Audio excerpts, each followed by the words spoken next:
கொள்ளை பற்றி தெளிவா பேசலாம். நினைச்சிருக்கிறாங்க என்னமோ திமுக ஆட்சி இருக்குது, இந்த மணல் கொள்ளைய அதிகாரிகளும் துணைக்கு இருக்கிறாங்க. அதையெல்லாம் ஆட்சி அதிகாரத்தின் மூலமாக கொள்ளையடிச்சிருக்கிறாங்க.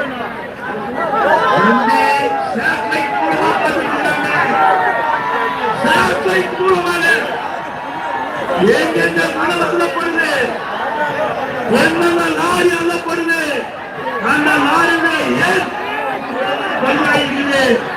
ஆகவே அதிமுக ஆட்சி மக்களுடைய துணையோடு அமைந்தவுடன் மத்திய அரசு துணையோடு சேட்டலைட்டில் பதிவு செய்யப்பட்ட அதையெல்லாம் சட்டமாக எழுதப்பட்டு இந்த மணல் கொள்ளையை